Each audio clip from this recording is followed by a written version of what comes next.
Hey, what's up, folks? Welcome to another Friday live stream right here on Texas Football. I'm lifetime Longhorn Rod Babers, joined by the legend Jerry Hamilton, joining us as well, folks. We got a lot to get into on the show. The end of SEC Media Days, we can discuss that a little bit, but of course, the all preseason, all SEC team has been released. Also, the media poll has been released as well. The media predicting where the SEC teams are going to finish. So we'll talk about that. We'll also take all of your questions, throw them out there. We'll answer as many of them as we can. Super chats, jump to the front of the line. They can interrupt the show at any time. My man CJ Vogel is also going to be joining us at one point. He's got a lot going on. He might be joining us from his car. But what I know about CJ, pulling the old Jerry Hamilton move there.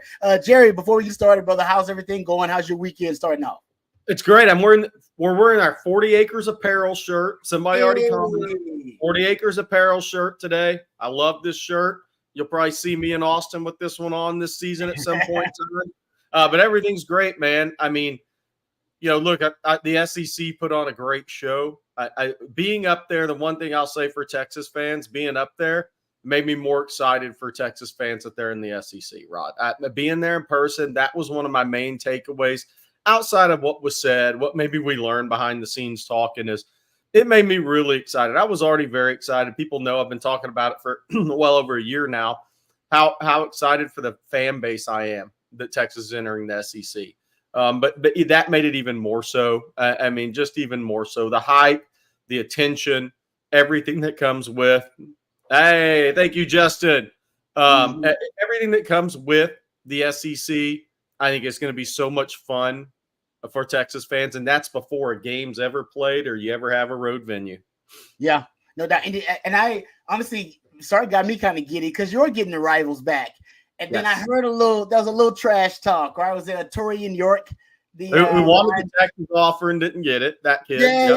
Good player, very good player. Right, he's got a little bit of a grudge and said, and honestly, I appreciate this, Jerry, when he said, it's personal to me, and I don't talk to anybody over there. I ain't got no friends over there. I don't talk to the guys on that team. Even in my day, the reason that rivalry never really got as toxic and, I don't know, as acidic and angst-filled as the Texas OU rivalry got for me was because I knew guys on that team. I played against a lot of guys, with a lot of guys. My boy Teron Woolridge was a linebacker at A&M. Keith Joseph was a running back at A&M. I knew all those stuff. And I think most of the guys who are, I would say maybe 50% of the guys who are on the roster at Texas or Texas A&M, as you know, Jerry, they were offered by both and probably narrowed their choice down to a Texas or a Texas A&M. And it's hard for me to have the hate, the competitive hatred and angst and disdain that I have for an Oklahoma, because I was never thinking about being a Sooner. For the Aggies, when at one point Rod B was thinking about being one. I was, so to me, that's why I've never it's always feeling like a sibling rivalry. But I like what that young man said. He's like, no, I got no friends over there, even though I know there's a lot of friendships and ties on both sides.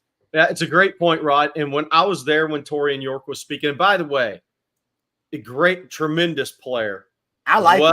Really well-spoken, intelligent kid. 4.0 was in the top 10, not 10%, top 10 of his senior class coming out of Temple High, as Mike Elko pointed out.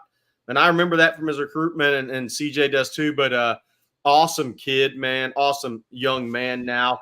But if that is the preview, my thought was, what's it going to be after somebody wins the game for the first time, and then you have another year to talk about it? Ooh. Yeah. I agree with you. The winner of this first game, you want to be the winner of the first game back in the rivalry. Yeah. Because it's going to be a lot of talking after that for a full year.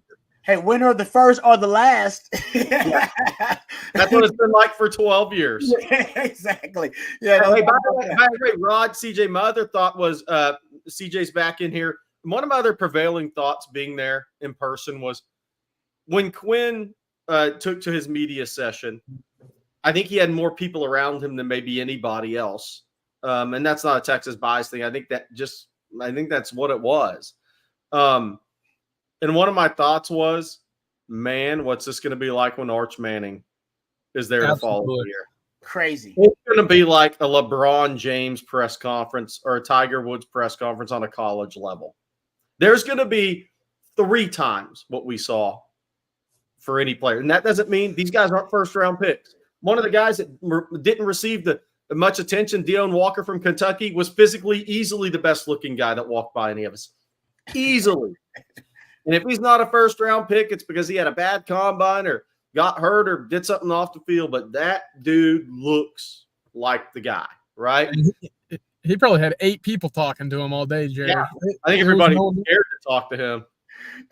Well, that's the wrong question. No, but CJ showed the photo of Quinn Ewers and the media scrum that was around him, and it was huge. We didn't see any player that demanded that kind of attention at SEC Media Days. And I literally joked and half joking, because I think I was half serious, that the only player, honestly, on any of the rosters in the SEC that would have gotten more attention than Quinn at that time would have been Arch. Well, no question. And it's true. That's the crazy thing about the quarterback room there at Texas. Hey, Rod, you haven't been on, I don't think, a live stream with Bobby since he mentioned this. No. There's an article, and this is where it's at right now, and I really do believe this. There's an article in the Knoxville Sentinel, maybe Thursday, that said Alabama and Georgia now have competition as the most hated team in the SEC, talking about Texas. Yeah. And if you're a Texas fan, you wear that one proudly now because you hadn't even played a game yet.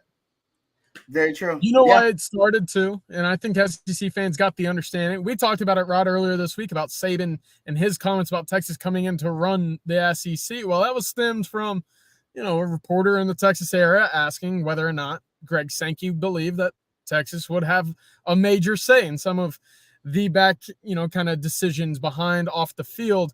And obviously when you use the term run the league, you start running it, with the storylines, the narratives that way. Texas certainly known for being the predominant fist in terms of making decisions behind the scenes in the Big 12.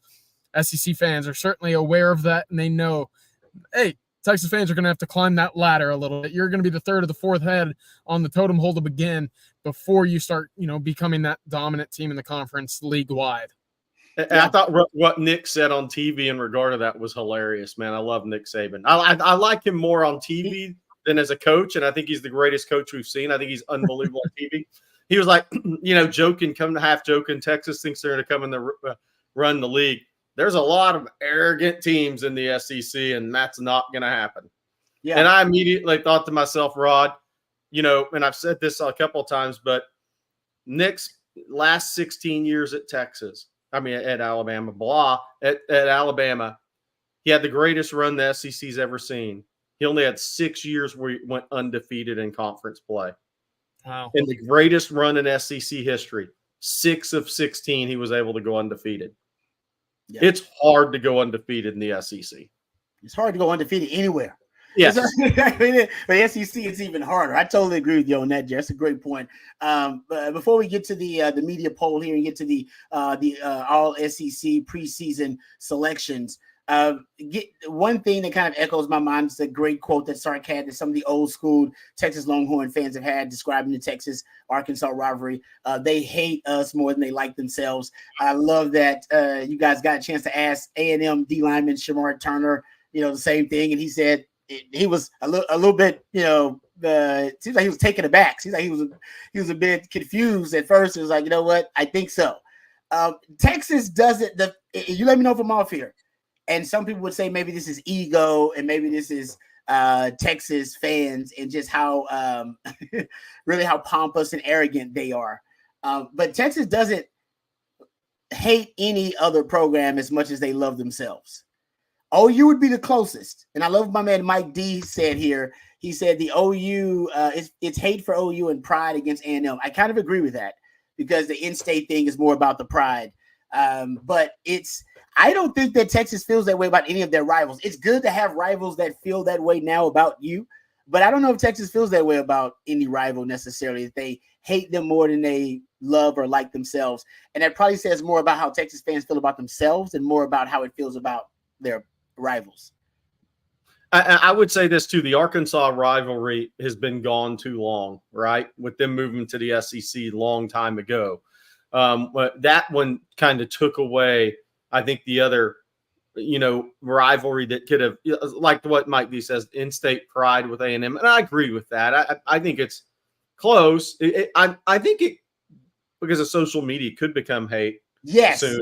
Great point, Jerry. It's going to amp it up.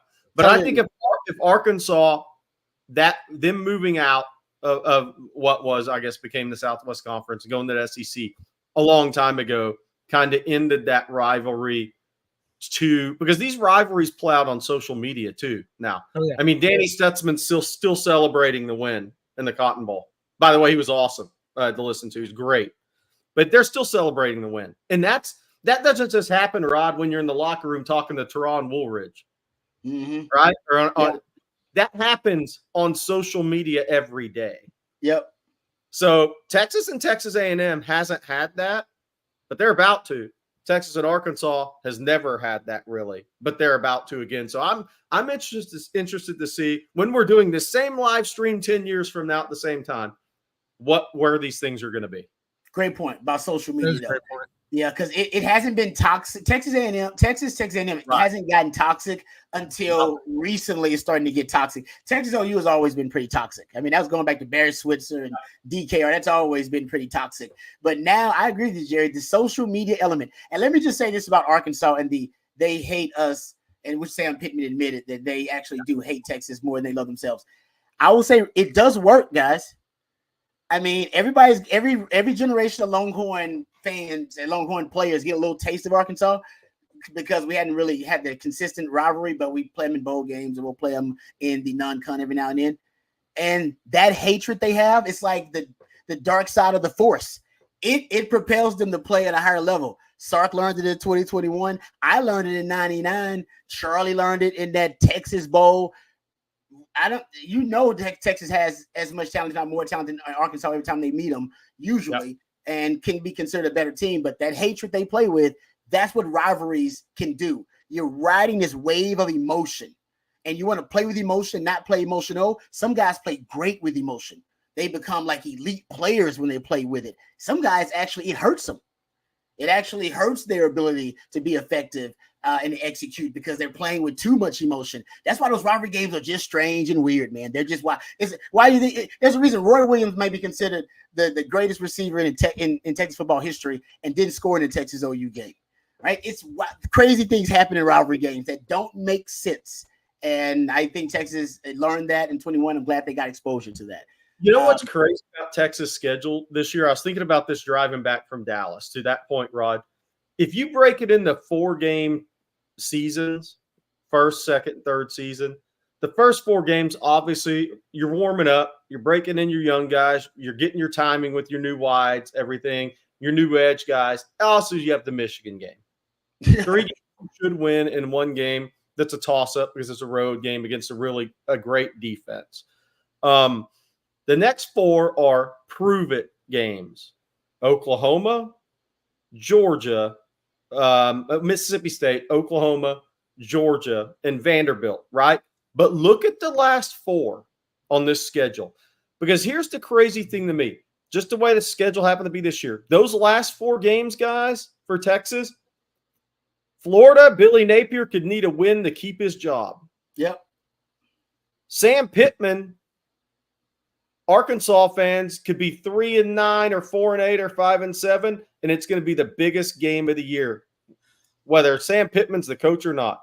Yep. Kentucky, they could be needing a big win to stamp their season, and then you have at A&M, and you know A&M wants to win that game at all costs. Yep. So if you look at the last 4 games of this Texas schedule, they may not be the best 4 teams on the Texas schedule, but I think they're going to get absolutely the best shot from these teams. So you better be healthy and you better be ready to play.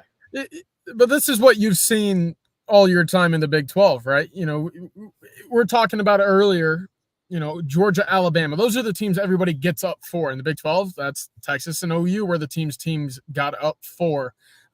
It'll be no different. So I think the approach remains the same for Sarkisian. Now, Rod, to your point, where does the emotional aspect of this come in? Because you do have an Arkansas, you do have a Texas A&M, both games on the road. Texas has played big games on the road before. I wouldn't say necessarily to the extent that they'll see with the hostility, right? Alabama was a big game on the road. Alabama fans don't hate Texas the way that Arkansas and Texas A&M do. Yeah. That's where the significant difference is. Texas has played at Texas Tech. I would say that's the closest, perhaps, to what you'll see in Fayetteville and College Station. Where else do you normally get that hatred? I would say Oklahoma State. That's probably the next closest environment from a pure hatred standpoint that Texas has seen. Luckily, however, this university knows, and they've mentioned it several times. Quinn Ewers obviously saying Texas is the Super Bowl, quote unquote, of everybody that plays them in a given season. They know what it's like to play with the big crosshair on your back and folks wanting to come after you week after week. This obviously just heightened to a little bit more of a level they had not previously seen in the Big 12. No, you're right about that. And they always, the Big 12, where does the hatred start? It's like a comic book villain origin story. It starts when Texas didn't recruit him. In the Big 12, the Big 12, it was always like they didn't recruit. Texas didn't recruit him, and then he turned into a great player. Torian York. It was like that's the Johnny Manziel, the Baker Mayfield stories. Like they didn't recruit him. It's like well, there were a lot of right. It's like Texas didn't recruit him, so they even at 17, 18 years old, they're already growing some little hatred for Texas that starts to cultivate all the years. And then at Big 12 schools, they use that, and we've heard that theme used over and over again. No, you're right about that, CJ. It's going to be something very similar, except against better teams in the SEC. All right, let's talk about the all SEC team first, and then we'll get to the media poll, and we'll get to some of your questions, guys. So throw them out there. We'll answer as many of them as we can. We appreciate you guys, and remember that super chats jump to the front of the line. You can interrupt the show at any time. First of all, small dispute here. Let's settle this because the SEC. They may have settled a ages-long dispute between Texas and Tennessee here. Ooh. With the way the way they listed the walk slowly into this. The chat may not know, Rod. This is going to get set it off. Okay, so the way that the players are listed on the preseason all SEC teams, they list the player, then they list the initials basically of the school next to them. UGA for exactly. And for Texas, they put Texas, they put TX, and for Tennessee, they put UT. And not a lowercase t, by the way, which would have been acceptable for me. All right, lowercase t, and then Texas is the uppercase T. No. They're saying the UT is Tennessee and that we are Texas. How do we feel about this, gentlemen? That's the first kind of jab they've taken at Texas in an administrative fashion. All right, we've been talking about this. Is it? Hold up. We are the real UT, are we not? Well, I think yes, but I think the SEC kind of smartly did this because it's like come and take it, because Tennessee fans would have lost their mind. Lost their mind. We've been in this conference for how long? And this is what we get treated like after the first day of SEC media days.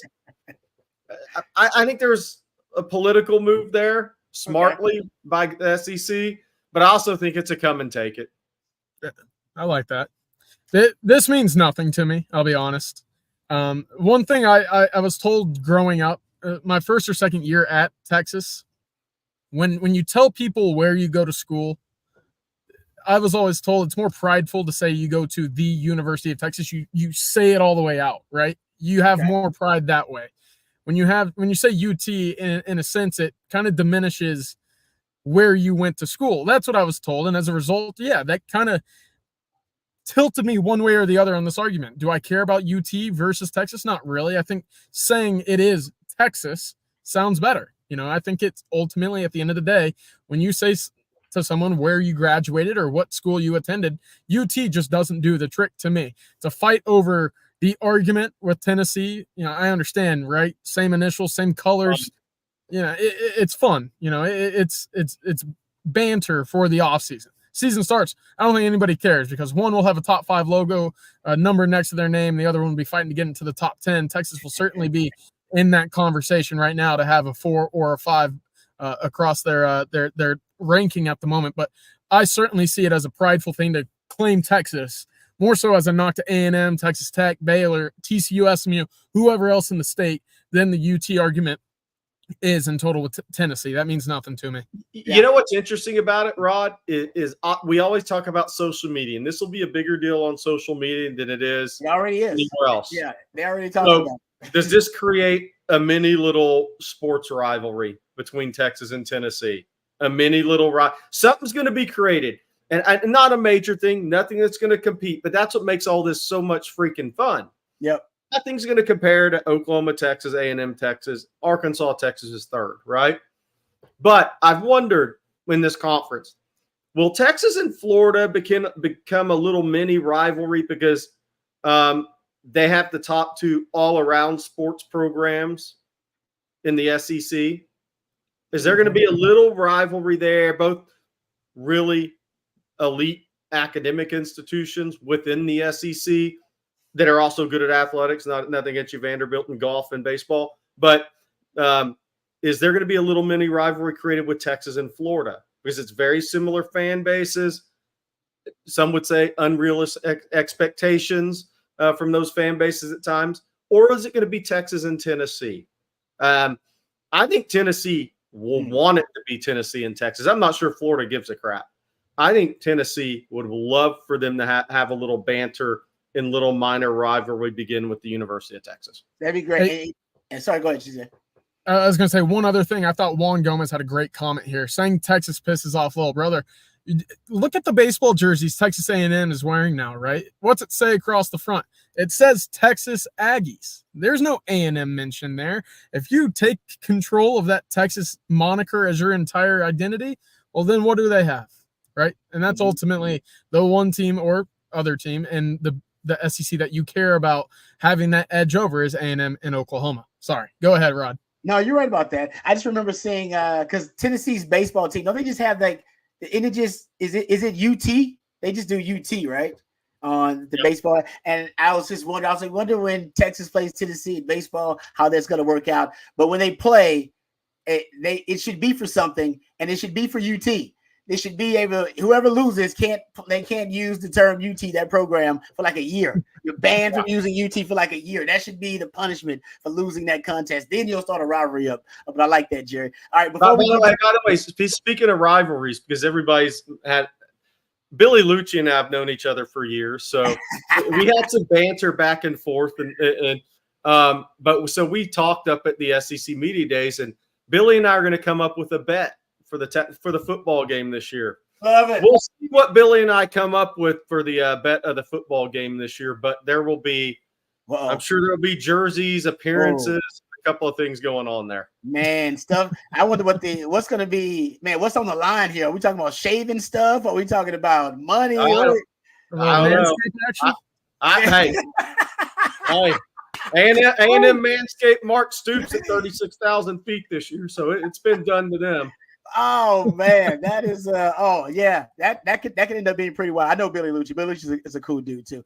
All right, before we get to the all SEC media poll and the preseason team, let's thank our good friends over at Flat Creek Estate Winery. We're so happy to have them a part of the On Texas football family, and they're doing a great job. As a matter of fact, they're expanding, folks. And did you know the most awarded wine in Texas is actually the vineyard closest to Austin, Texas? That's right. Flat Creek Estate Winery is just minutes from downtown Austin, and they've won award after award this year for their vintage wine, Super Texan. I can personally vouch it is fantastic. Super Texan is now available at your local specs, so give it a try. Of course, Flat Creek, also a gorgeous venue with barbecues and wine tastings every single weekend. Perfect for a date with your significant other or for a getaway weekend with your significant other. Go check it out for yourself. That's flatcreekestate.com, Flat Creek Estate Winery. Also, I happen to know this too because my wife informed me, it's also at Central Market. She was doing some grocery shopping there and saw her favorite wine, the Super Texan from Flat Creek Estate. She was happy. So they got the Pinot Grigio there. They got the Super Texan there. Oh, it is great. Great selection. I love the rosé. You probably got to go to flatcreekestate.com to find the rosé. The rosé is really refreshing this time of year. So go check it out, flatcreekestate.com. Thank you guys very much for sponsoring our Friday live stream. All right, Jedi Master Bevo, CJ giving you some props. Saying, CJ, you got attacked on X for your all SEC teams having only Banks. Looks pretty accurate now, except did you pick Bert Auburn? Come on, man. Best hair in football. All right, let's get right to these teams, gentlemen. Yeah, because I saw you do that, CJ. You did have Kelvin Banks on your first team all SEC predictions, and you were correct about that. He is the only Texas player represented on the all SEC first team preseason team. Carson Beck is your quarterback. You got Trev. Thank you very much. You got Trevor Etienne is the running back. Your running back, Jarquez Hunter, also out of Auburn. He's there. Wide receivers, Luther Burden out of Missouri. Trey Harris also is on here as well. Yeah, and then Kayin Prescorn, I believe it's a tight end. The lineman, Tyler Booker. He's out of Alabama. Will Campbell, LSU. Texas, Kelvin Banks, of course, makes it. Tate Ratledge, he is the guard out of Georgia. And then Cooper Mays makes it from Tennessee. They put UT on there. That's your first team offense. Your first team defense. No Longhorns listed on the first team defense. So I'll spare you that one. But you got a lot of Longhorns on the second team defense. Matter of fact, you have three actually Longhorns on the second team defense. You have Jahdae Barron makes it. Also Andrew Makuba makes it, and Malik Muhammad. Along with Anthony Hill on the second team defense. Also, you got some Aggies representing. Nick Scourton makes it on the defensive line. Shamar Turner, who we talked about earlier on the defensive line. Landon Jackson, who you spoke to at SEC Media Days. He's on that second team defense as well. Let's start with the defense and make our way to the offense. Second team offense, you see there Isaiah Bond, Quinn Ewers, CJ Baxter, Anthony Hill, Jahdae Barron, Andrew Makuba, Malik Muhammad all make it. And then there's the third team with Jake Majors, Trey Moore, and Jaden Blue. Let's start with defense, actually, guys, because I think that I was more surprised by the defensive selections. 3 defensive backs making it for the second team selections for the all SEC team. That surprised me. I got to admit, that's a little bit surprising to me. And I'm happy about it. Just shows you that a lot of people are really high on Texas secondary, making a leap this year because of the talent upgrades that they have made. One of the things that's interesting to me now, and you have to get used to this being in the SEC. If you look at that first team defense and you're like, man, there's no Texas players on it, it's okay. There's 7 or 8 future first-round picks on this list. That's the new world you're in.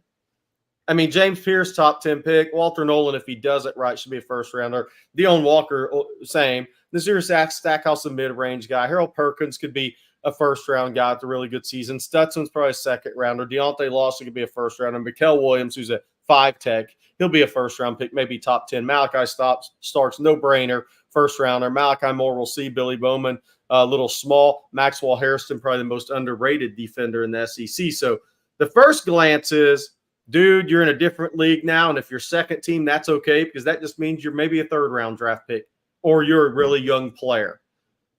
This is a different talent level on defense in this conference, and that's one of the things you see right away. Go back to the Big 12, all Big 12 team the last 2 or 3 years, first team defensively, and count up the first-rounders. It's about the same as 1 year in the SEC. Yeah, I've got plenty of things to say here, right? You have 8 guys make the first or second team here. 2 obviously were specialists, so 10 total. But you have 8 making the top 44 in the SEC. This is coming off of a team in which obviously made the college football playoff, but you join a new conference in which the voters for this SEC all preseason team probably only watched you play against Alabama and that, maybe the Big 12 championship, but also the semifinal, right? Yeah. You didn't get to see them play, or at least you didn't expect to see these SEC voters watch Texas against Kansas State or Iowa State or Oklahoma State or Oklahoma, whenever these big games happen throughout the season. So for me, yes, only one name might be a surprise on the first team. I only had Kelvin Banks on my first team selection, but it absolutely gives you a nod of respect in my eyes of what this Texas team is capable of from a talent standpoint, right? CJ Baxter, a guy who only had about 650 yards a year ago. That's a second-team running back as a true sophomore. That's really impressive. Anthony Hill, Malik Muhammad, 2 true sophomores on the defensive side of the ball who really took about 4 or 5 games into the year before they started to really carve out their full-time role for the University of Texas. That's respect right there if I've ever seen it. You know, there are plenty good players at linebacker in the SEC. Anthony Hill is one of them. And Malik Muhammad, another guy. Jahdae Barron, Andrew Makuba, those guys also mentioned second team. I see it 100%. I see the comments in some of the tweets on Twitter, comments here on the show. Am I surprised Isaiah Bond was not a first-team wide receiver? Absolutely not. Not in this league. Not in this league. Absolutely not. Look, Luther Burden's probably the best wide receiver in the entire country. Trey Harris at Ole Miss. This is a guy, I mean, you would be fighting to see him on first. Dude, he had 950 yards last year, but same thing goes both ways. Texas fans don't know a lot about Trey Harris. Absolutely. Yep. And so it's unfamiliarity with one another. You just aren't, common with what they can do just yet and what these guys have been doing and the SEC previously. I'm not surprised at all. If there was one surprise, obviously Jake Majors as the second team guy or as the third team center, that makes sense to me when you look at obviously the Tennessee guy that got the first team nod, and then Parker Brailsford was actually who I had as my first team center. Still seeing him at 280 pounds or whatever he's listed at shocks me every time, but this makes a lot of sense to me. I'm not surprised. No real outliers or omissions that have me up in arms with where Texas guys fell with the preseason all SEC teams. I would say this. You take all three, and this is media, by the way. This isn't coaches. Yeah. Right. So 13 guys all told. That's probably second only to Georgia. And there's a reason Georgia's 1 and Texas is 2 in the team rankings there preseason. But Georgia had 13. I don't know what they had for specialists, but so Texas has 12 guys, not counting 11 guys, not counting specialists. That's going to be number 2 to Georgia. So it kind of falls in line. So maybe you didn't have as many first team guys, but depth of this team, there's a lot of depth of talent on this Texas team. The other thing was one of the things that stood out to me, and I've been harping on this, and I said this after talking to somebody 4 days ago. I guess it was now 5 days ago. I can't remember. Was somebody extremely close to the Georgia program, said they had 7 offensive linemen that this person believed could be 6 to 10-year NFL pros. Wow. 4 of offensive linemen on the first 3 teams. So that's falling into place. Hey, and that's what's going to be interesting this year. When you look at Georgia, everybody will talk about Carson Beck and Kirby Smart and Dan Schumann on defense. Their D-line's not as good as it once was. They're good. They're just mid-round draft picks outside of Mikael Williams, who's still not as productive as a lot of guys that go in the first round through 2 years. We'll see what he does this year. But their offensive line, when you go on the road and you play at Alabama, at Texas, and at Ole Miss, one way you can control those games, Rod, is if you have a great offensive line. Yep. Totally and agree. Georgia have a great offensive line this year. Yeah, it's a great point about that. That interior Georgia line is just going to be stacked. No question. No, that's a good point. All right, I want to get to – and I want to ask you guys this before we move on. Which player from the second team, in your opinion, or even the third team, is a no-brainer to have some upward mobility? Who's guaranteed to go from that second team to the first team, or to go from potentially a third team to the second or the first? Who's moving up here? I'll say Anthony Hill. Okay. Because if you look at the year 1, the year 2 trajectory for kids, yep, they tend to make their biggest jump from year 1 to year 2. What's interesting to me, I just pulled it up, is Harold Perkins. Now, he had a great freshman year, 72 tackles, 7.5 sacks, 3 forced fumbles. Last year, he had 74 tackles, dipped back the sacks because they moved his position and role to 5.5, 3 forced fumbles. Because they moved Harold Perkins' position a little bit, and then they had some issues on defense. I think he may be an outlier.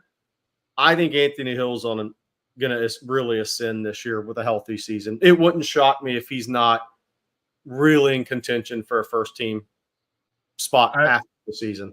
I like that. I'll go CJ Baxter. And, we talk about it all the time. Sarkisian at 1,000-yard running back, right? Right now it figures to be CJ Baxter. We heard Nick Saban say he was the best running back Alabama faced a year ago. That's all good and great. But then you start looking at what else is in the SEC at the running back position, and it's not great. right? You don't return 1,000-yard running back in 2024 with the guys expected to be the number one backs this year.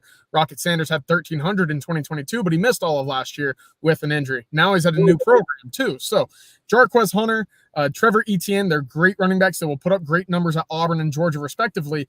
But I can't imagine, maybe Etienne, but I can't imagine Hunter being in a better situation right now than what you'll see with Baxter at the University of Texas in that offensive line, right? The big question with Auburn is, can they throw the ball? They have the wide receivers, but the quarterback is the big issue. If you load the box with him, you can't do that at Texas with Quinn Ewers back there as well. I think you'll see CJ Baxter certainly have the opportunity to become a first-team All-SEC guy at the end of the season. I did not have him on my first or second team, and that's just because 600 yards, production means something. I know it's more of a projection, but you also have to look back at prior production as well when it comes to these preseason things.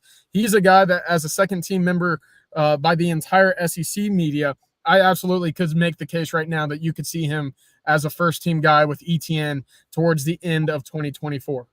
Now, here's the other thing that's interesting. That brings up a point to make at running back. Is there some bias with the best teams in this? Yes. Here's a crazy thing.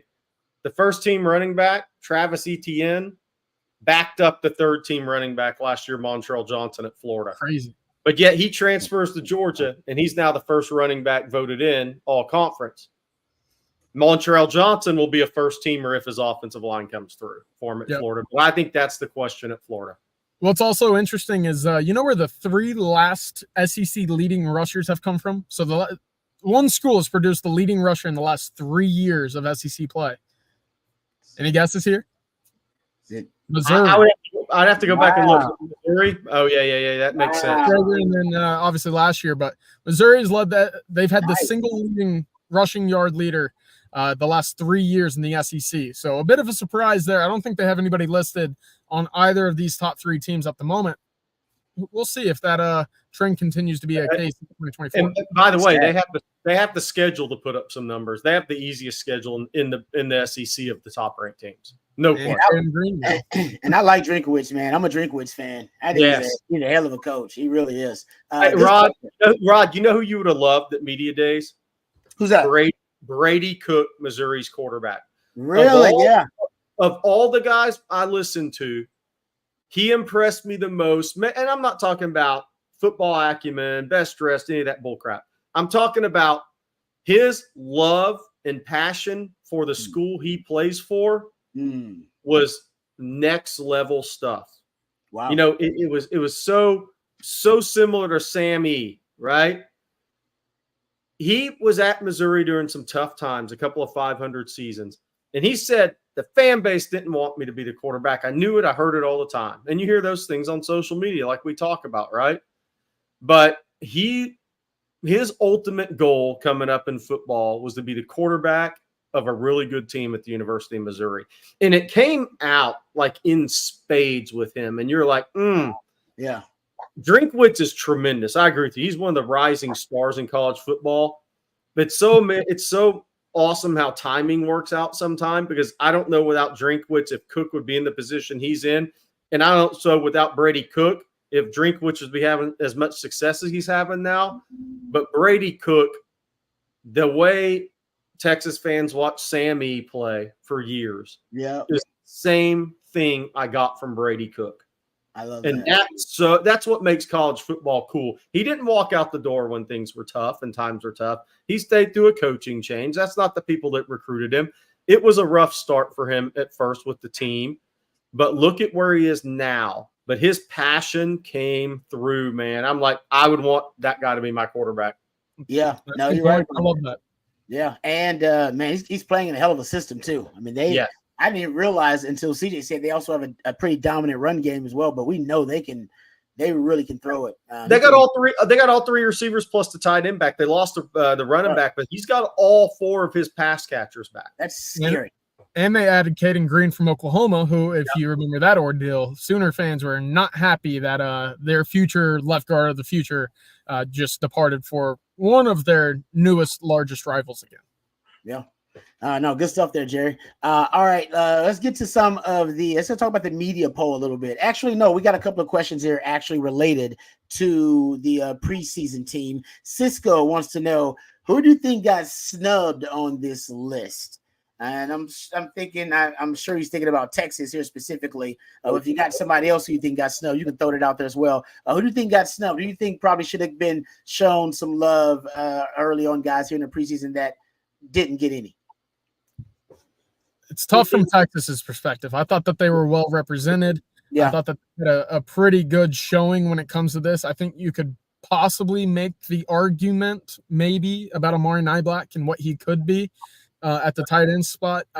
That would be the only one, maybe in Alfred Collins, but you would have to sell both guys on a spot there. The one guy nationally or conference-wide that I think was snubbed is absolutely Nick Anderson at Oklahoma. I've been very high on him after his freshman campaign. 38 receptions, 800 yards, 10 touchdowns.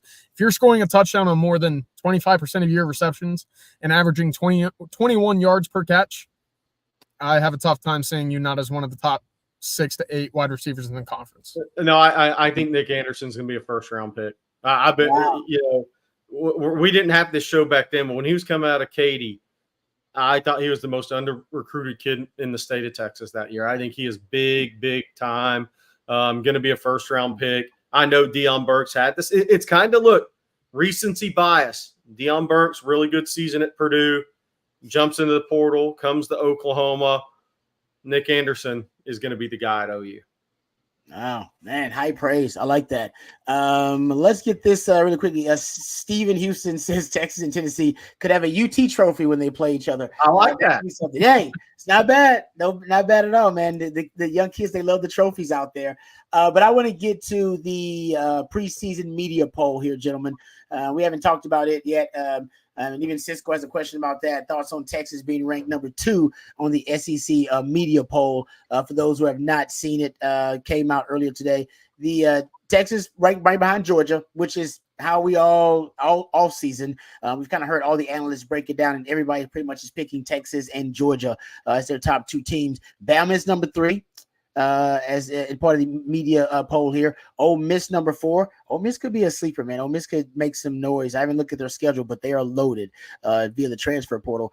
LSU, they got 5 here. Missouri 6, Tennessee 7, Oklahoma 8, A&M 9, Auburn 10, Kentucky 11, Florida 12, South Carolina 13, Arkansas 14, Mississippi State 15, and Vanderbilt 16. If you're a Longhorn fan, you got a lot of teams on your schedule at the bottom of this media poll here. Yeah. That would be a good sign, right, Jerry? Yeah. I think Florida record-wise will be interesting to see because so much can go wrong with that schedule. I think they're a better team than 12, though. I mean, but the schedule's so brutal, you just don't know because things can go south. Your coach is in peril. You just don't know. But I think Florida is better team than that. I think they're just going to be – people are going to continue to knock them down. I've done it. But I also want to be real about they have better talent. Yep. In the 12th best team in the SEC. And they have better quarterback play than that as well. So, I mean, I think I look at them and I say those 4 you could battle out for who's who. I really believe that. Missouri has the best schedule in the SEC. I mean, LSU, again, I think, if Garrett Nussmeier plays like a first rounder, maybe I'm proven wrong. But I was looking at LSU's schedule earlier, guys. This is not an easy schedule for them. They're at South Carolina to start SEC play, but it's a road game, right? And that's early before injuries impact some teams. So South Carolina, you'll probably get their best shot. You have Ole Miss, you're at Arkansas, you're at A&M, you have Alabama, you're at Florida. Then you have Vanderbilt and you have Oklahoma. That's a tough SEC schedule for a first-year quarterback breaking in a lot of new players. Now, the offensive line may carry them, but you also have 2 new coordinators, right? You have a bunch of new position coaches, Corey Raymond, Bo Davis. So they're going to be trying to bring all this together. I don't know. I'd have Missouri over LSU. That's just me. Yeah, I'm with you. I had LSU at 8, so I was much lower than I think the consensus was. I had Missouri at 5. So I see it 100% as you do, Jerry. I think those teams a bit surprising there. I had Florida 10 to your point, so 12-10. I think that's a little bit better. Graham Mertz, again, talking about guys that surprised and impressed at media days. I've seen him twice now in the last month. The first of the Manning Passing Academy, obviously now most recently at SEC Media Days. That's a guy that cares about his program, his coach, and the guys that are around him. And at the quarterback position, what more can you ask for a guy that completes 73% of his passes? He had 20 touchdowns, 3 picks a year ago. I know that his average distance of target was the worst in the conference, but that's a guy that can get you in positions to score and won't set you behind the chains or turn the ball over as often as you see with some of these younger cats.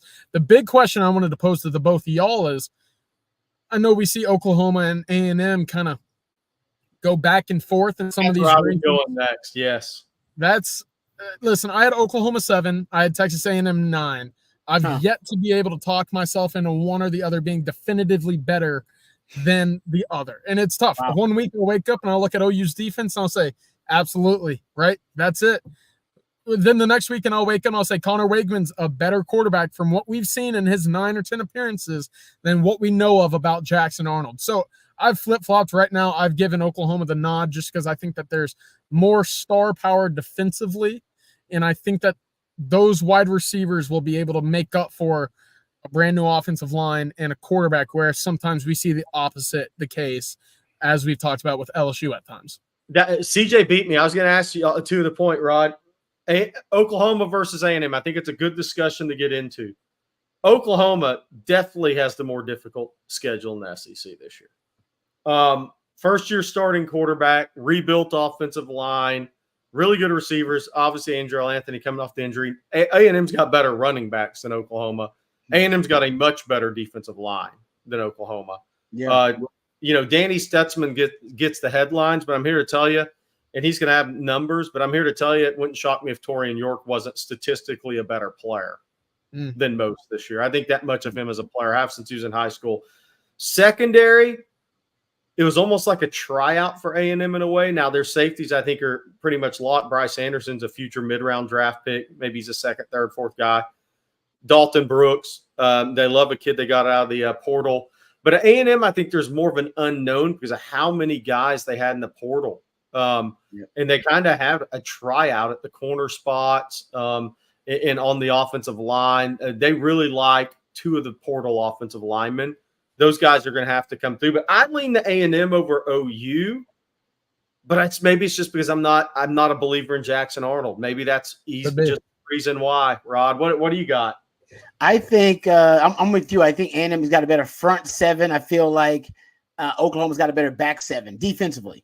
I feel like that's kind of how I break it down. And then it's going to come down to that Oklahoma offensive line, which has been a work in progress for them. And if that offensive line can gel together quickly, I don't know if Seth Luttrell will take that offense too far off what Jeff Lebby did last season. I think, philosophically, they're going to be very similar to what they're trying to achieve. And, they can protect Jackson Arnold. Jackson Arnold can make some plays. He's erratic, but I think he, can make some plays. They can keep him clean. The question is whether that offensive line is going to gel. That's not something you want to have as a question mark going into a line of scrimmage league like the SEC. So my biggest question mark for Oklahoma really is about the O-line. Then the running game and the passing game will both be ill-affected if they can't figure out the O-line. I want to read you Oklahoma's SEC schedule. Tennessee at home, but that's your SEC opener. Nothing like Tennessee for your SEC opener. At Auburn, extremely difficult place to play. Texas neutral. South Carolina at home. At Ole Miss. At Missouri. Alabama at home. At LSU. Man, that is a tough first-year SEC schedule for Oklahoma. Yep. And then you go to A&M, and, it's significantly easier. Much better schedule. Oh, I had to pull this up. But A&M's SEC schedule, they have Arkansas always the neutral game. Missouri at home, at Mississippi State, LSU at home, at South Carolina, at Auburn, and Texas at home. There's like no comparison between those schedules. Yeah.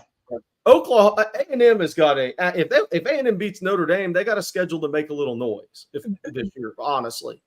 Because their schedule is not what you look at Florida, look at Oklahoma, A&M's got a schedule closer to Texas minus Georgia. Does it say on those schedules, Jerry, what times either school plays at Auburn this year? At Auburn, 3:30 to 8 window for A&M, and the LSU, the Oklahoma one is 3:30. Okay, it probably means nothing in the grand scheme of things, right? Auburn's not expected to be a team competing at the top half of the SEC this year, but it will be interesting to see how many night games are scheduled at Jordan Hare in the future, right? Especially after what we heard from Kirby Smart. Carson Beck even mentioned he thought Auburn Stadium was haunted, or there were ghosts, or there was something spooky about it that prevents teams from walking in there and playing the way and style of the games that they like to play. I think Kirby Smart said it was the toughest place to play in the entire country. Funny enough, Hugh Freeze said, I probably don't do a good enough job at getting my team up for games that we should be winning easier, or at least expected to win coming into the game, versus games in which we're the underdog. I think Jordan Hare plays a significant factor in that regard as well. Wasn't one of the interesting things about the venues? It's almost when you play there too. But Todd Gurley was in town for SEC Media Days. I think it was a Tuesday or Wednesday. And he did a lot of media interviews. And Bobby Burton and I overheard him say one thing that was so interesting. And I believe it because I've been to a game there. Somebody asked him the toughest place to play in the SEC. This is Todd Gurley, All-American running back from Georgia. Anybody have a guess at what he said? CJ, you might have heard the comment. You might have heard the comment there, but I think I might have a guess. Did he say South Carolina? He said South Carolina. South Carolina. I went to a game at South Carolina. Now, this is the Spurrier, Marcus Lattimore, Clowney days, so it was a wild scene there, right? But that is Auburn's the most underrated stadium amongst, I think, general fan base in the SEC. South Carolina is probably two. Yeah. As far as underrated places to play. I've heard that a good bit. You know what's interesting? And I had this thought during SEC Media Days as well. We talked about home field advantages and where, LSU's and the Alabamas and the Georgias and obviously, the Swamp and some of these big name schools are, but also the underrated Auburn, South Carolina. Where after year 1, 2, or 3 do you think DKR ends up? Because we heard what Will Anderson said. Yeah. In regards to an 11 a.m. game at DKR, right? It was the most rocking stadium he had ever played in front of. I'm curious because Texas has done a great job at revamping that environment. For a while, for a long time, Rod, probably dating back to when you were playing, it wasn't a fun, tough environment for opponents, right? You can kind of stroll in and you'll hear cheers, you'll hear boos, you'll get on your feet for a big third down, but more so or not than some of these other stadiums, it wasn't up to par with that. I do think it's getting to that point where you could throw it in that underrated category. But I think it'll be an interesting conversation to revisit in a few years. That's great. And I think the more Longhorn fans go visit some of these other SEC programs. Great point, Rod. Right? I think they'll understand, they'll understand the assignment. Okay. Yes. And the Aggies, honestly, I say what you want. The Aggies they set a great example for that. They do. They take that 12th man thing very seriously about affecting the environment. And I think Longhorn fans, you're right. I think it's underrated. They got just the capacity of it means you should be more influential. You should be able to affect the game more. Well, I mean, to CJ, to what CJ was speaking to, because I think Mike D's got a great question that we need to pull up next on the rankings of the top 4 teams. But I don't care if you're good or not. When Kansas State, and Iowa State roll into Austin, the fan base isn't just so excited to go cheer against those guys. At 11 a.m. too. Not happening. Even Auburn, if you say, well, okay, but look, Auburn still had Cam Newton. They've played for 2 national championships since Texas won 1, and they've won 1. They lost that year to Jameis Winston and FSU. Probably some people argue they should have won the game, but that's an argument, right? But even Auburn has a tremendous history, probably an underrated college football history in all time, right? Ole Miss comes in to Austin the first time. You know, here's the thing. Where do more kids from the state of Texas go? Do more kids go to Ole Miss from Dallas area? Oh, yeah. Or do they go to Kansas, Kansas State, and Iowa State? It's not even close, right? Yeah, So, I almost went to Ole Miss. Right, exactly. he took an official visit. That'll do it during football season. But, like, you're bringing more history to DKR. And the more history you bring to DKR, and those games are going to be so much more hyped up in the future because of the SEC, ESPN, SEC Network, all of it, that it's going to create an environment, a helpful environment for Chris Del Conte. They do their part. History is being brought to Austin, and that'll do the rest. I agree. Good stuff there, guys. All right. Before we get to some of the questions, thank you guys for the questions. We'll get to them here in a second. Let me thank another one of our fantastic sponsors. And actually, we're excited, guys. We got a new sponsor. You heard Jerry talking about wearing his 40 Acres apparel. Got that nice shirt. I'm a little bit jealous, Jerry, because I don't have that one. I got a lot of 40 Acres apparel in my closet, but I don't have that one. That must be part of the new designs. And they got all types of new designs there over at the co-op. So we want to introduce you and welcome a new sponsor to On Texas Football, the University of Texas Co-op and 40 Acres Apparel. Ladies and gentlemen, 40 Acres Apparel was born in DKR and designs premium performance apparel. So go down to the University of Texas Co-op or go to universityoftexascoop.com to their website and get geared up with the 40 Acres Apparel. It is my official game day gear. I've been wearing it for about maybe 5-6 years now. I've been wearing 40 Acres Apparel. It is great. It's breathable. I'm a sweater, guys. So once I start sweating, I don't stop. When I wear 40 Acres Apparel, I don't have to worry about that because it's a breathable fabric. Great designs, fashionable, high quality, SPF 50, moisture wicking to keep you cool. That's that technology I'm talking about, and keep you dry on those sunny days and hot days in DKR.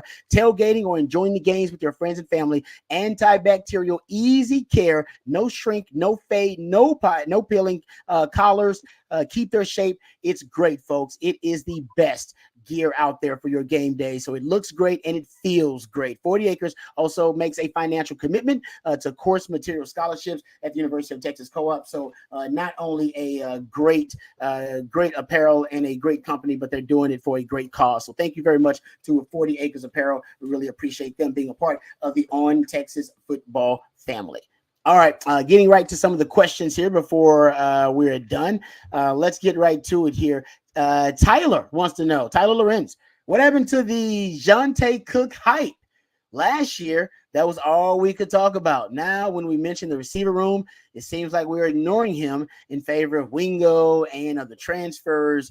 What happened? Well, the first thing that happened is UT boy hadn't been on a chat all week, so the hype's died down.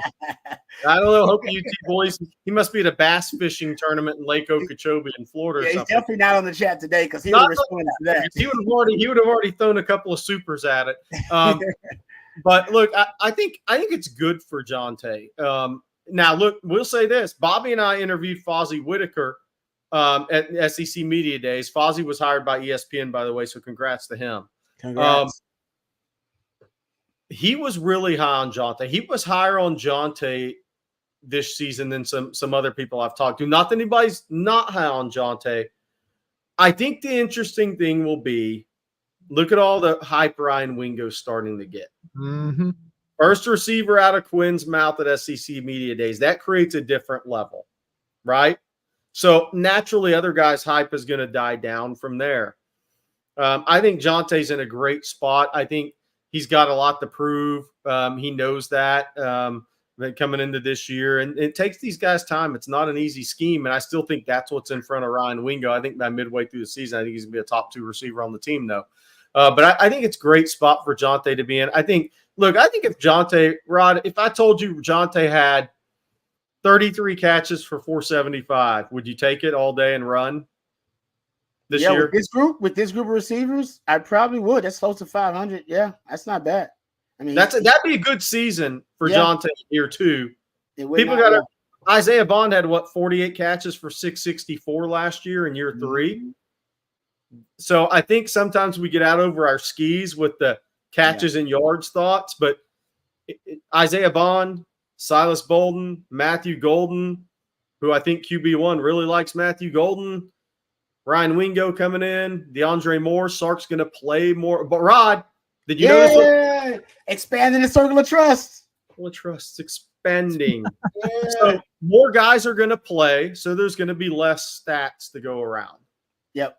No doubt about it. 817, Mr. Talk Too Much said, I played the game for the first time this morning, and I spent 15 minutes trying to choose receivers. Sark's going to have a hell of a time. You're damn right about that. It's these first world problems we got to deal with. I love it. It's good stuff there. All right, let's get David Keith Williams in here. Appreciate David Keith Williams. Says, rationally speaking, I'm not sure where else Texas would be ranked in the preseason SEC poll. Yeah, is it possible that anybody would have been ranked ahead of them other than Georgia? Because it seems like that's the no-brainer. Even Nick Saban threw it out there as his no-brainer. Every analyst that I heard had Texas and Georgia as the top two teams. There's no discussion. Nobody's been picking a sleeper like Ole Miss to make a move like that, or Alabama even. Jerry, you mentioned it earlier. I think there are 4 teams that you could make the case for, whether it be first, second, or third, or fourth. What is that order? I think you lean Texas and Georgia to be closer to the top 1, 2, and Alabama and Ole Miss as that 3 and 4. Those are the 4 teams I think are a tier above the others, right? And what's the common factor? Returning quarterback. Yep. Right away. Missouri right on the outside, but they lost a lot of those key pieces defensively, I think. And I'm kind of questionable about what they added via the portal to make me think that defense will be as good as a year ago, especially after losing defensive coordinator Coach Baker to LSU this offseason. I look at Ole Miss as a team, and I had Alabama 3rd in my poll, I'll be honest. But I look at Ole Miss as a team in which could probably contend the most right now for that SEC championship game berth because of what they have on their defensive line. And I say this because I had Jared Ivey, Princely Human-Milan, and Walter Nolan all receiving some sort of recognition on my all SEC ballot, right? That's 15.5 sacks, 16 sacks combined with Princely Human-Milan and Jared Ivey. That's tremendous at the SEC level. That edge duo is very talented. And then you go out and you have the number 1 interior defensive lineman, perhaps in the entire conference, in Walter Nolan. That defensive line to me is very stout. It's very explosive, and it can create plenty of negative plays. Chris Poubert as your middle linebacker, Chris Paul as your middle linebacker as well. Very, very talented player. The question mark is going to be the secondary. I think very much that Ole Miss is built, from a levels perspective to what Texas was defensively a year ago. Very good up front, very solid in the middle. Secondary might be the big question mark, but I think that offense is going to be explosive. I think they'll have plenty of identity there. I think that's a team that could certainly contend for the SEC championship this year. I like them a lot. I think that continuity is going to outweigh immediately what Alabama's bringing to the table this year in terms of DeBoer and Jalen Milroe. I like Ole Miss as well. I actually think it won't shock me if Jackson Dart's not, after the season, the first team all SEC quarterback, unless Georgia or Texas just runs a table or something. Jackson Dart has all his guys back.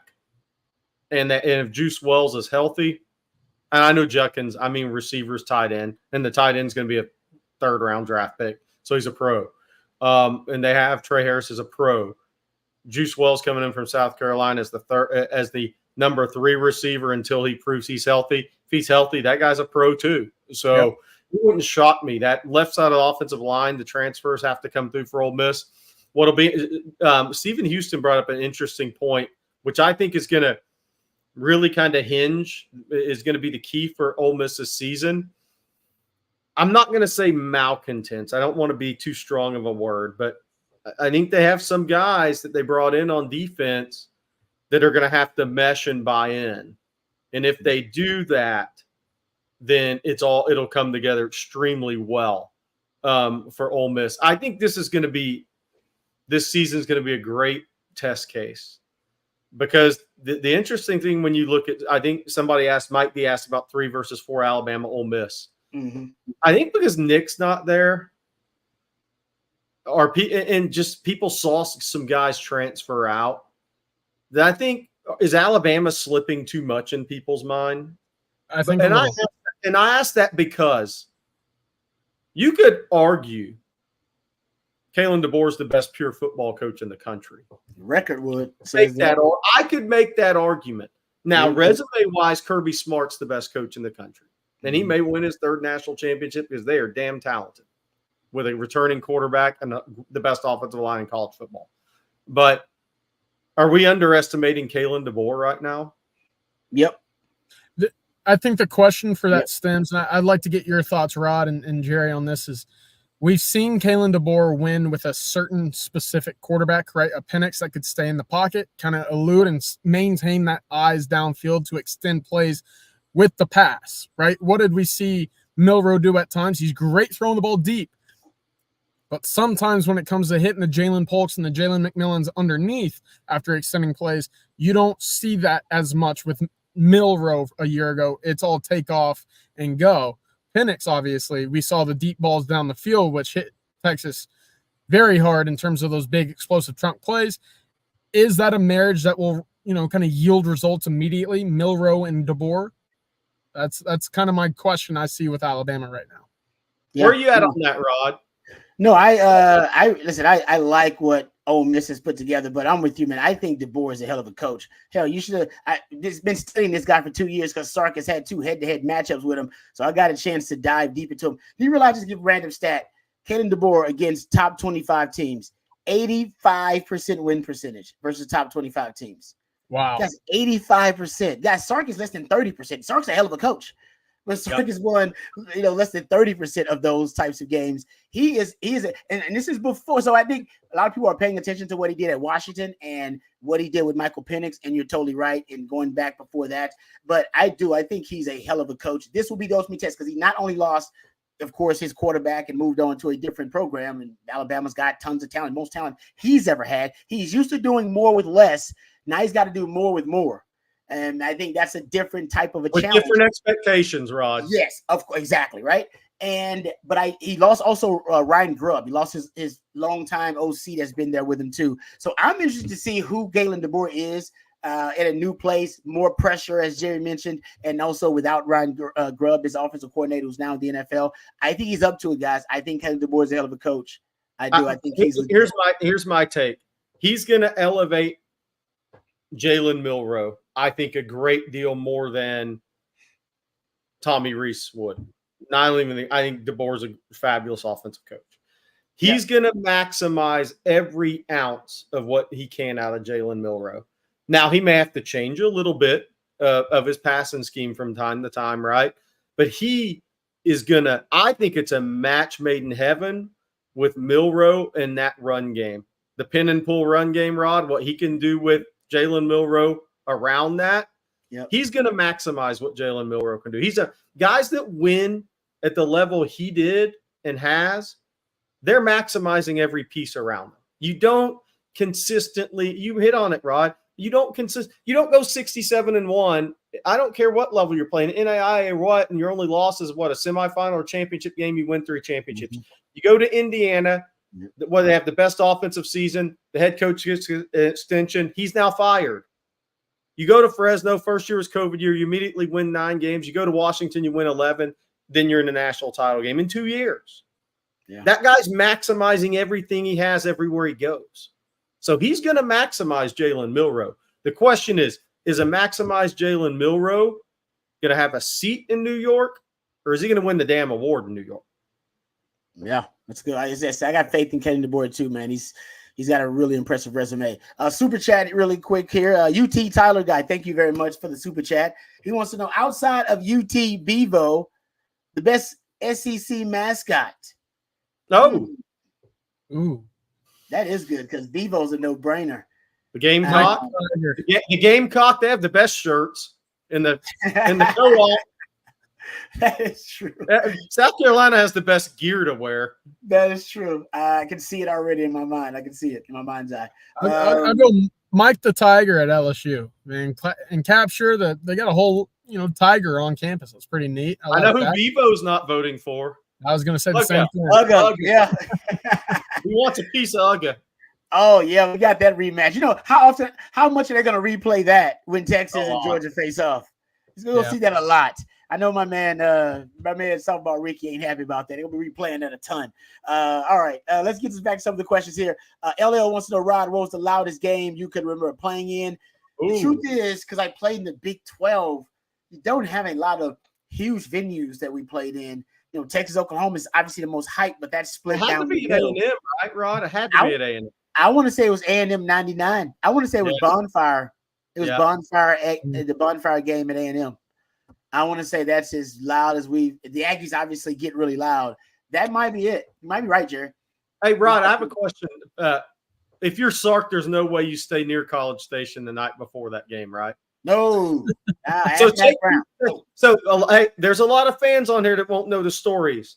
What happened leading up to that game? When fire alarms pulled, they tried food poison. I mean, what happened? And it wasn't just Applewhite. There was more guys food poisoning. He was just the most high profile of the guys that ended up getting, victimized by the food poisoning. We don't know if it was directly related to, the game or somebody, but guys on the team got poisoned, and we didn't get to sleep because they pulled the fire alarm multiple times throughout the night.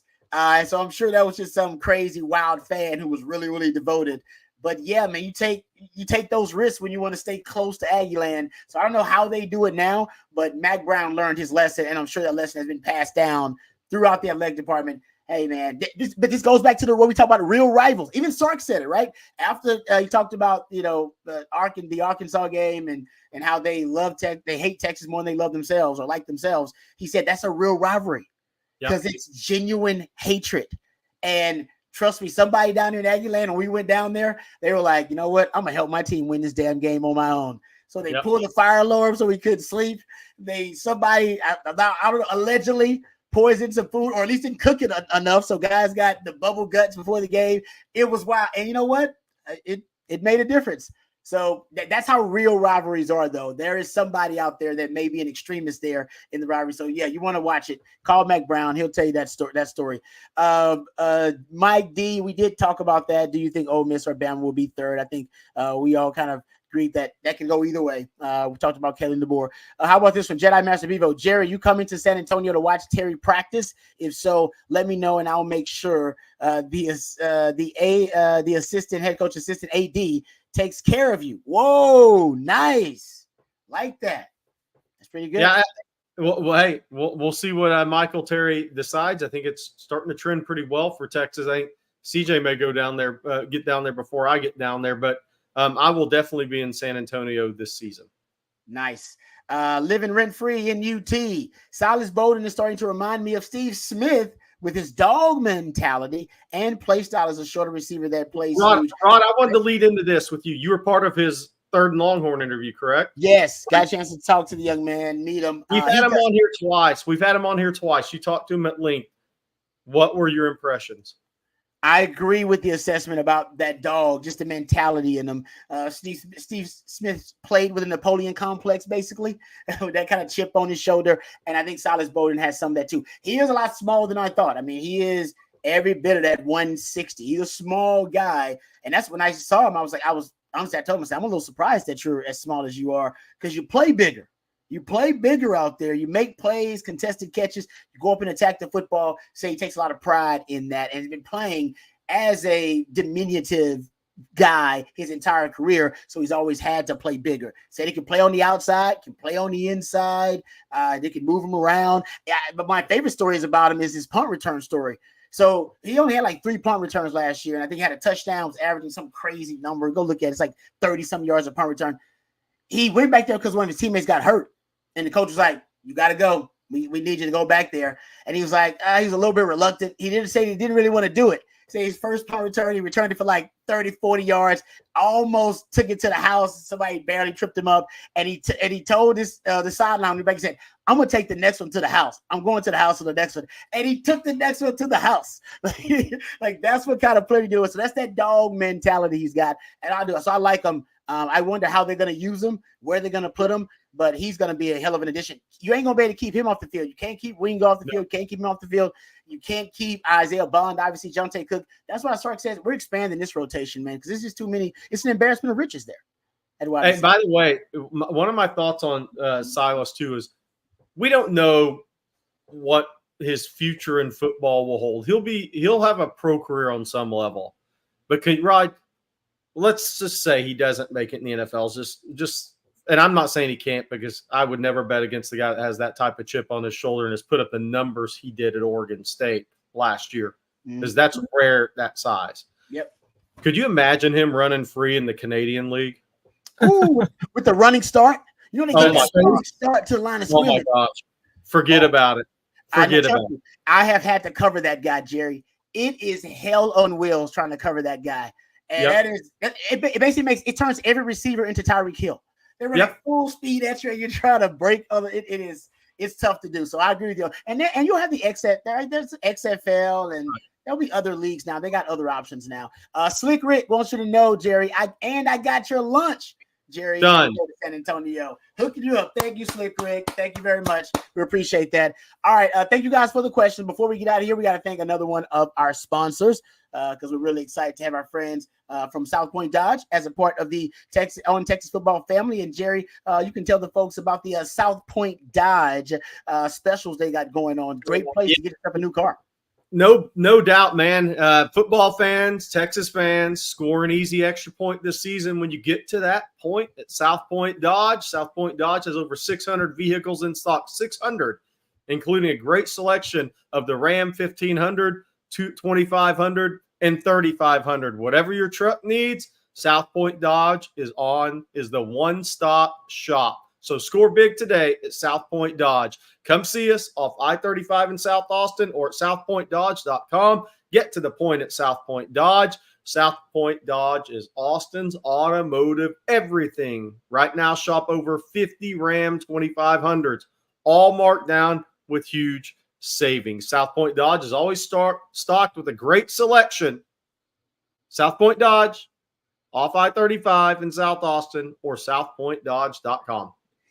All right. Thank you very much, Jerry. And thank you to the folks over at South Point Dodge. Thank you all for the questions and the super chats. Really appreciate you guys. Remember, you want to be an On Texas Football OG and OTF OG. Go check that out. They're running that special still, $20 off the annual subscription to the site. Use the code OTFOG, and you can get, instead of $60 for a yearly subscription, you'll get that for $39.95, or you can get the monthly subscription as well to become an OTFOG.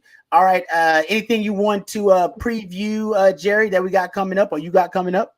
I think we'll do some recruiting shows this weekend as we get closer to that barbecue next Thursday. Texas barbecue next Thursday. Dead period lifts on Wednesday. Texas having a recruiting event on Thursday. We expect Michael Terry there. Jonah Williams may show up from Galveston Ball. I'm waiting to see until he's in the car moving that way, honestly, but there's a chance. I think we'll see some Texas commitments there. A few 2026s there. CJ and I'll have more on that. But, Rod, I wanted to ask you a question to close. Because CJ and I were there in Dallas. I'm sure you watched some of the SEC Media Days coverage on ESPN or SEC Network. What were some of your takeaways? Oh, wow. Just from for Texas, or just overall? Just overall. Well, I just think it's you can tell there's there's just a different atmosphere than the Big 12. Even Sark talked about it, how you have the police escort and everything. There seems to be like celebrities, like even Nick Saban right now becoming a coach, he's like a celebrity there. In Big 12 media, there wasn't really. You didn't have that. You didn't have Paul Feinbaum, who's also in his own way a celebrity as a part of the media. Just that alone, you kind of see that it's a different level of of college football. It's a different level of competition. So that's one thing that kind of stood out to me. Something else that I think was interesting was just how many schools were asked about Texas. I mean, I hate to make it kind of a thing where I'm egocentric, but it was, I want to say like 10 of the schools, at least the coaches on the stage, were asked about Texas in some way, form, or fashion. And not only just the rivals, but everybody talking about, how Texas coming into the conference really raises the profile of the SEC, which is already the best college football conference ever. But look how giddy and excited everybody is. I know they are about Oklahoma too, but it seems to be more about Texas, and everybody wanting to get a little piece of Texas. So I thought that was interesting. And I love Sark. I thought Sark knocked it out of the park. I thought Sark was, I thought he was fantastic. I thought his tone, his delivery, I thought the way that he was commanding the room, and the way he interacted with the media, I thought was great.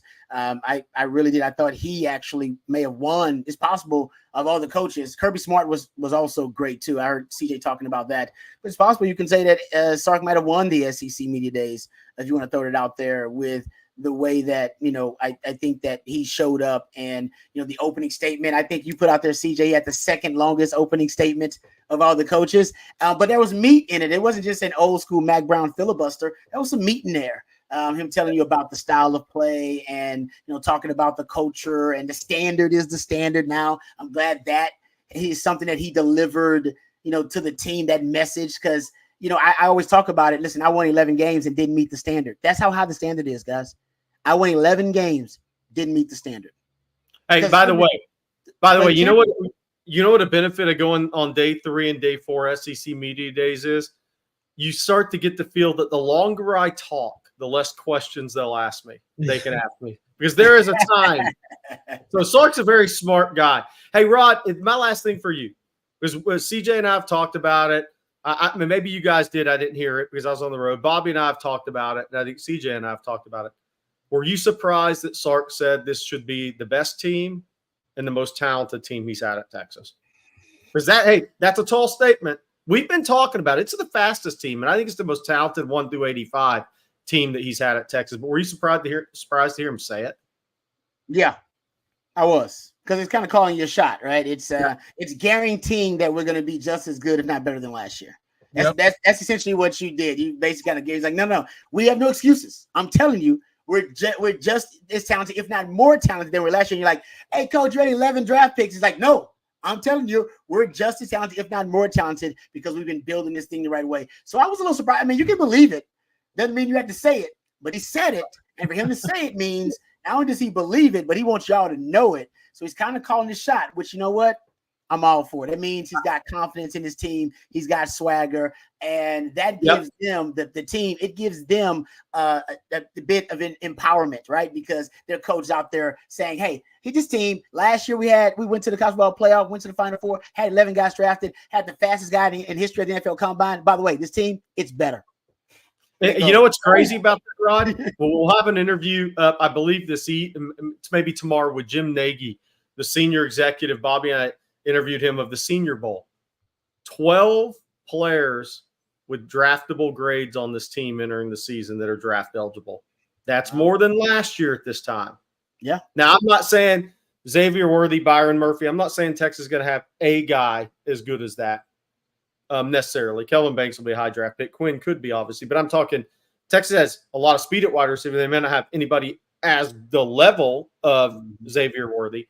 There may not be a D lineman. There's not going to be the level of Byron Murphy, but Jermaine Lole was a draftable grade guy by the Senior Bowl. Alfred Collins was a guy that he said they like a lot.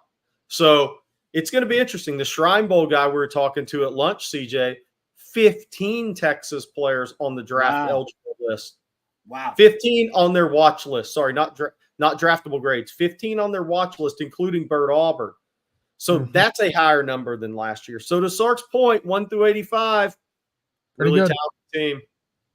Wow, that's great stuff, Jerry. Yeah, it is possible, but it's just hard to fathom considering the record-setting draft you just had and lost all those guys, and to still be reloading as you must do in the SEC. Maybe that means Texas is SEC ready. That's what Brian Kelly brought up. He's like, hey, you got to be able to do it every year.